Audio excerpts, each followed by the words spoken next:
tabarouette. Ça fait mal!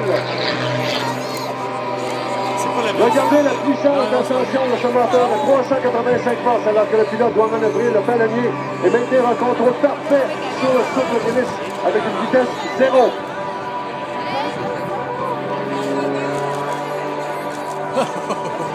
Vous allez voir à quel point c'est incroyable. Là, celui, je te disais qu'il lève de rien. C'est le spectacle le plus dangereux de la journée, ça c'est clair. Alors on comprend tout de suite pourquoi ce monsieur-là est le premier au monde en compétition aéronautique. Il défie les lois de la physique par son contrôle parfait de son avion. Ça, par contre, ça aurait été une situation d'urgence en temps normal. Ça, non, non, ça, je l'éjecte tout de suite. Non, non, non.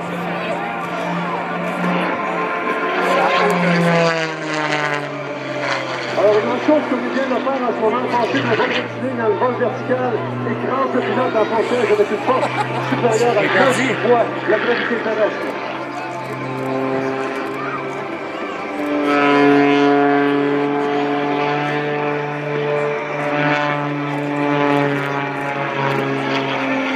Vous voyez comme il descend pas!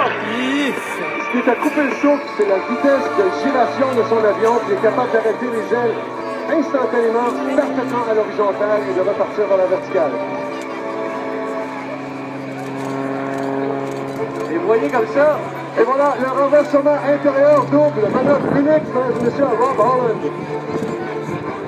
Il doit constamment savoir où est le haut et où est le bas. Ça a l'air facile, mais dans des manœuvres comme ça, c'est extrêmement difficile et ça peut causer la mort. Ressource en jeu négatif alors que le pilote se fait étirer le dos contre la barrière de son canapé. D'avoir des jeux là-dedans. Bravo, bon inversé. Ressources en jeu négatif. Ça, c'est ce qui donne le mal de l'air à beaucoup de pilotes bien expérimentés, les jets négatifs. Oui, pour le moins qu'on puisse dire. C'est vraiment impressionnant comme il peut faire culbuter sur l'axe longitudinal et latéral de son avion simultanément. Hey! Et ressources verticales.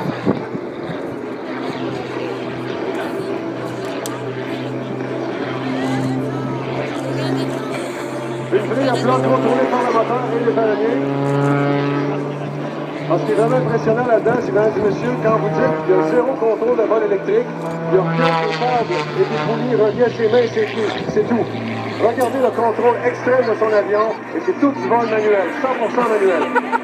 Le pilote doit contrecarrer le souffle gyroscopique de son hélice, en plus de contrôler la vitesse et l'orientation spatiale de son appareil.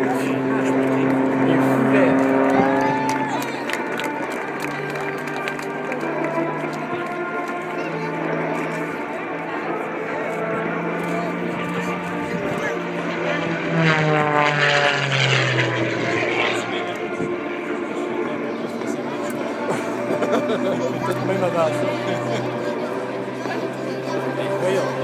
Je ne serais pas surpris d'apprendre que Rob Holland est instructeur en vol acrobatique.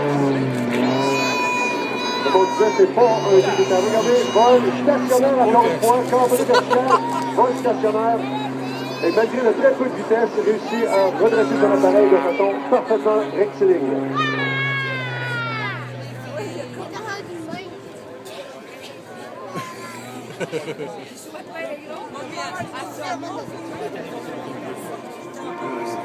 Quand je te dis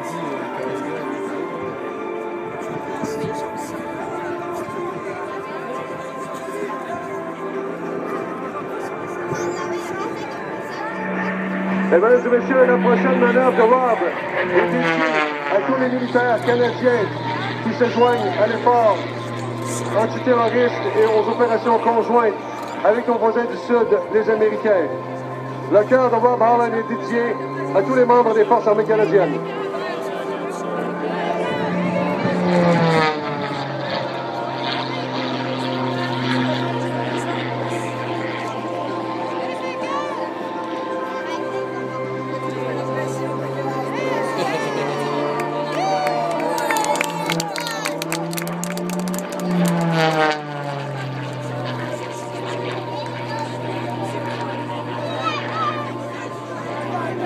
OK, regardez bien la prochaine manœuvre. Rob prend une courte pause pour prendre de l'altitude. Il va inverser son avion dans un piqué au-dessus de 300 000 à l'heure. Observez bien le taux de roulis vertigineux de son appareil, le MXS.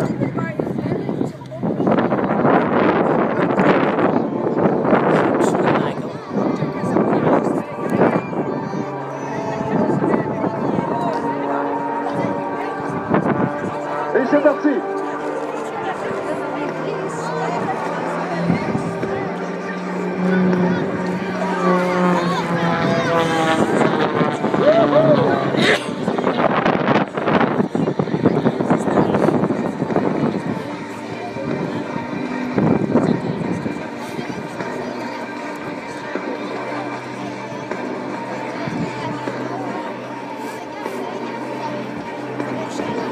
Et remarquez bien la manœuvre.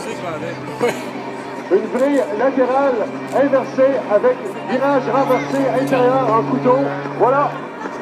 Cette manœuvre-là n'a pas été exécutée par aucun autre pilote à date.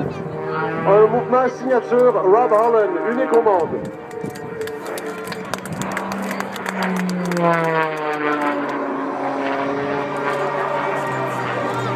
Cette manœuvre-là s'appelle le Landschavak, qui a été inventé par un pilote tchécoslovaque qui vit mal de tête.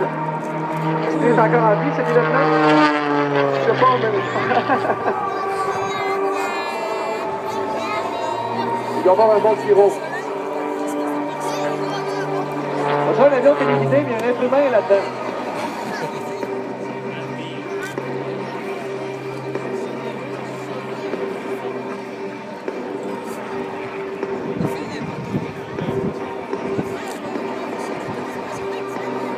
Alors, au-delà de la vitesse et des taux de giration, ce qui m'impressionne vraiment de Rob, c'est la maîtrise absolue de son avion à basse vitesse, ce qui est très difficile à faire avec un avion hélice dont le couple est si puissant.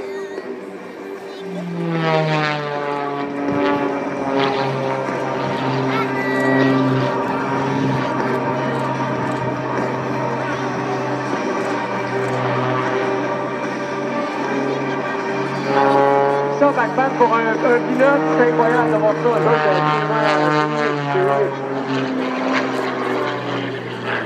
Là, je pèse mes mots quand je dis, mesdames et messieurs, il y en a plusieurs d'entre vous qui sont peut-être pas familiers avec les acrobaties aériennes. J'en ai eu ma dose.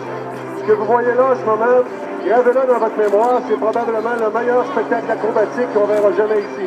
C'est absolument incroyable. Enfin, il donne des noms à des manœuvres qui consistent à être dans le trou.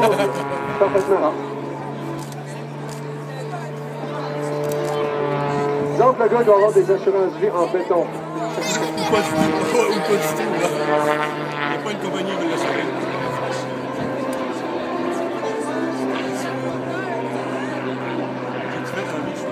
Et remarquez, renversement à la verticale et maîtrise complète de l'appareil alors qu'il vient de débuter sur lui-même.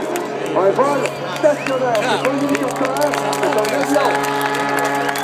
Aujourd'hui, le travail sur ballonnier extrême de Rob Holland!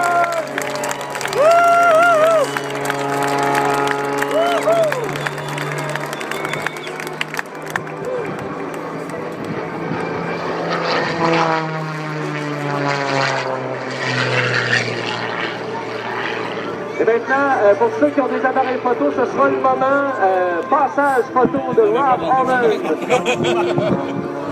J'en ai pas mal.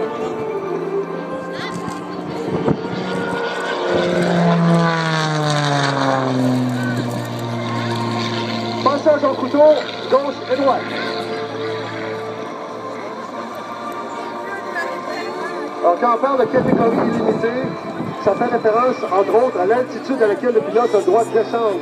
Certains acrobates qui n'ont pas les qualifications de Rob doivent se limiter à 200 pieds, 300 pieds, 500 pieds sol. Rob, s'il le voulait, a le droit de toucher le sol avec son avion, compte tenu du fait qu'il est en qualification illimitée. Une grille à plat avec moteur et glissage sur l'aile pour l'atterrissage. Ou non. Ou non. Pas tout à fait. Wow! Incroyable, incroyable. Monsieur Rob Holland.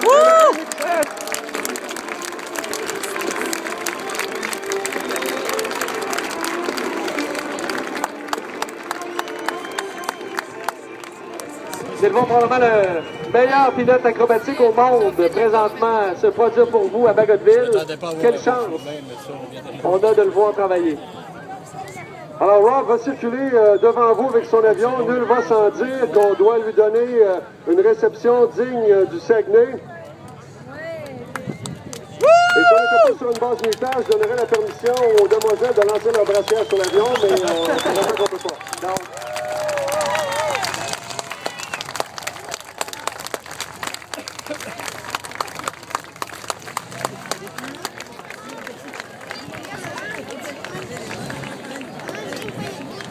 les mains en l'air, mesdames et messieurs, pour Rob Holland!